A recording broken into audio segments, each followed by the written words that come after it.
Darkness swallowed the city in a matter of minutes.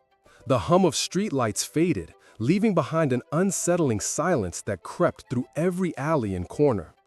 It was the kind of cold that gnawed at skin, burrowing deep until not even layers of clothing could fend it off. Alex shivered, clutching their jacket tighter as they stepped out of a convenience store, a thin plastic bag crinkling in hand. They had only intended to grab a snack, but now the streets felt alien, as if the shadows themselves were conspiring. An ominous chill ran down Alex's spine. Their breath hung in frosty clouds, and the hairs on their arms stood on end like an instinctual warning. Panic began to bubble as the initial disbelief of the blackout morphed into a creeping acknowledgement of reality. People milled around, faces painted with confusion, but soon the urgency of survival would strip that away. A quick glance at their watch revealed they had only a few hours until the temperature plunged even lower. In a world where natural disasters seemed distant and abstract, few truly understood the swift approach of hypothermia. Alex had read about it, but experiencing the bitter cold firsthand ignited a sense of urgency. Bodies could lose heat up to 25 times faster in frigid situations than what was deemed normal. A chilling thought, yet one that propelled them into action. They needed to gather supplies and find shelter, but first, there was no time to waste on hesitation. Fatal mistake number 1, underestimating the environment. Many people would feel anxious or cold and simply head toward a warm place. But they often risk staying exposed much longer than necessary, not realizing that prolonged exposure can lead to rapid heat loss, even in a seemingly harmless situation. With determination, Alex dove into their mental list of survival actions. The first step was clear: find warmth. They headed toward the nearest building, an old library, its silhouette now daunting against the dark sky. Pushing open the heavy door, they were greeted with a wave of musty air and the eerie stillness of rows upon rows of forgotten stories. Step number 1, seek shelter. The library provided temporary reprieve from the elements. Alex remembered a crucial detail: heat is not merely a comfort, it's vital. In cases of severe cold, even the most basic shelter could avert a life-threatening situation.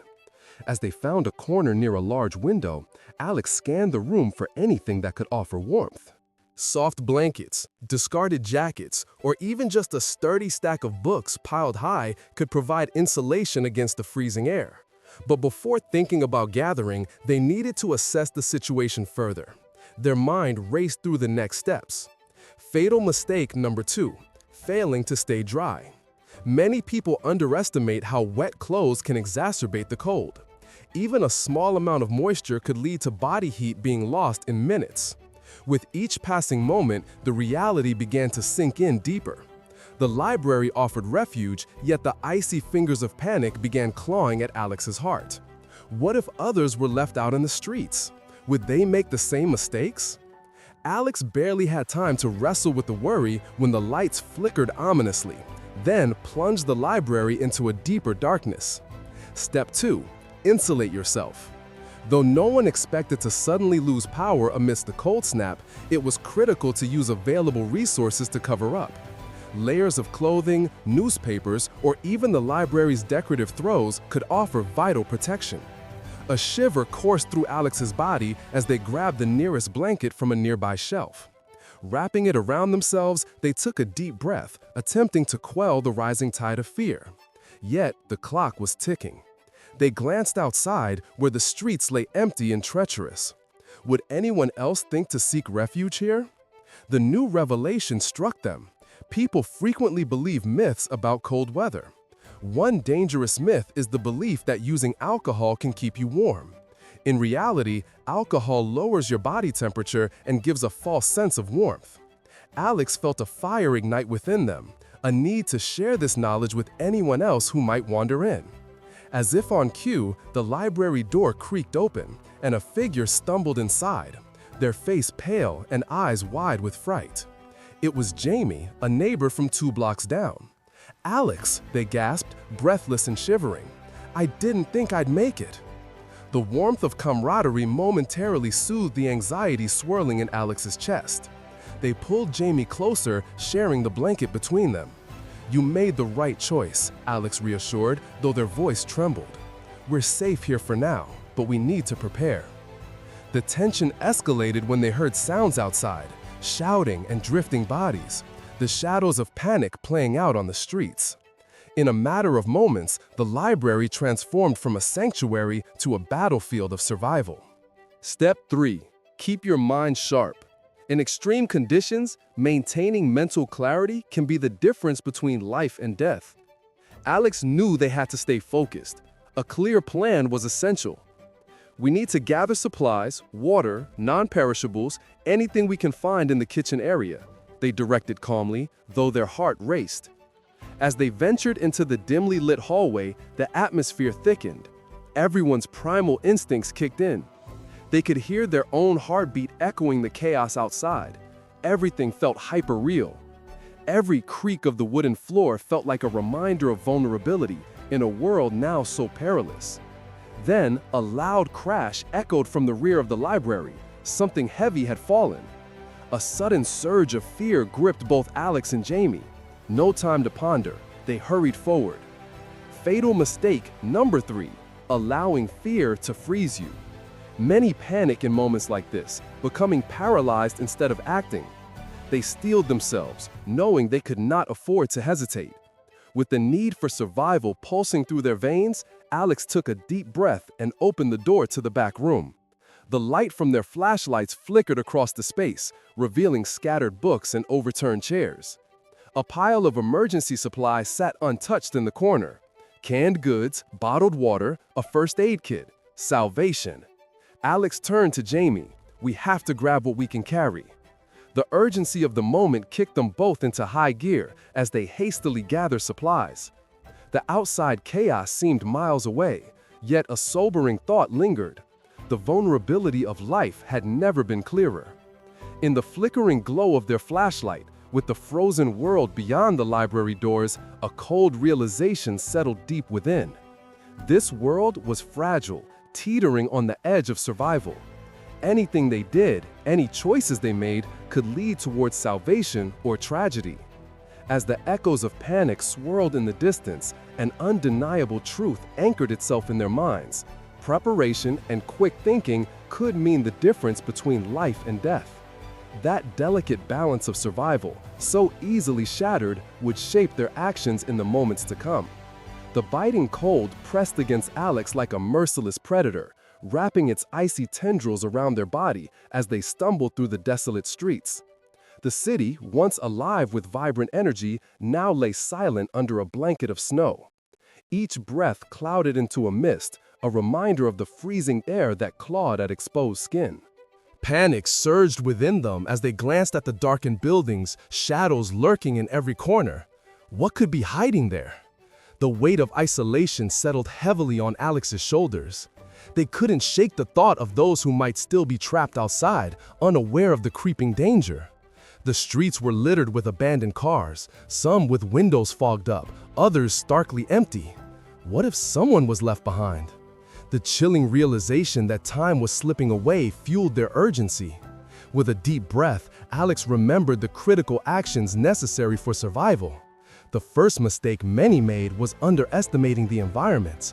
It wasn't just the cold that killed, it was the failure to react. Hypothermia could set in within minutes, especially if one was wet. Alex recalled the news reports about people who had ventured out in the snow, thinking they could handle the chill. They had underestimated the danger, believing that a warm jacket and a quick jaunt outside would suffice. But the truth was, wet clothes could exacerbate the cold, drawing heat away from the body. Alex had to act, not just for themselves, but for anyone who might be struggling against the elements. The first step was to find shelter. Alex scanned the area, spotting a nearby convenience store, its glass doors shattered. The shadowy interior beckoned like the mouth of a cave. They mustered the courage to step inside, heart racing. The darkness swallowed them whole, but the walls offered a sense of safety, a barrier against the merciless cold. Inside, the air was stale and heavy with the sense of expired food. The flickering light from a dying generator illuminated the aisles, casting eerie shadows. Alex's pulse quickened as they navigated through the debris, searching for anything that could provide warmth. They found a pile of discarded blankets in a corner and wrapped one tightly around their shoulders, feeling a slight comfort against the chill. As they rummaged, Alex recalled another fatal mistake, ignoring the signs of hypothermia. Many people dismissed the early symptoms, thinking they could push through fatigue and confusion, but that was a dangerous path. Shivering, confusion, and a sense of detachment were signals that the body was losing the battle. Clutching their makeshift blanket tighter, Alex began to gather supplies: a few cans of soup, a flashlight, and a lighter. They needed to create warmth, not just for themselves, but for anyone who might stumble in. The flicker of the lighter was a small victory, a glimmer of hope amid the chaos. With supplies in hand, Alex ventured back outside, the frigid air hitting them like a slap. They had to make a fire. The streets were eerily quiet, a stark contrast to the panic thrumming in their veins.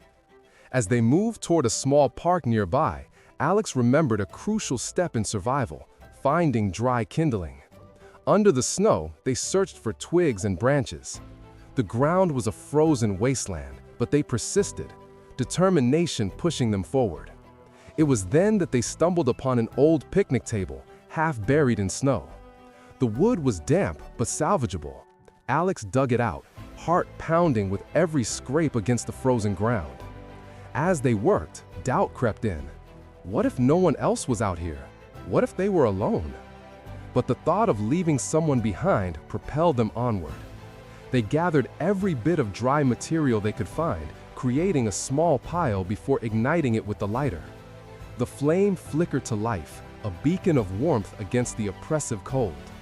Yet, the fire was not just a source of heat, it was a signal. Alex knew that myths about surviving the cold could lead to deadly mistakes. One such myth was that alcohol could keep a person warm. In reality, it did the opposite, dilating blood vessels and accelerating heat loss. They had seen too many stories of people succumbing to the cold under the false belief that a drink would save them. With the fire crackling, Alex felt a surge of hope. It wasn't just a fire, it was an opportunity. They could attract others, perhaps those who had been wandering the streets, lost and disoriented. But as the flames danced, so did another thought. What if someone dangerous came? The tension in the air thickened as the shadows around them deepened.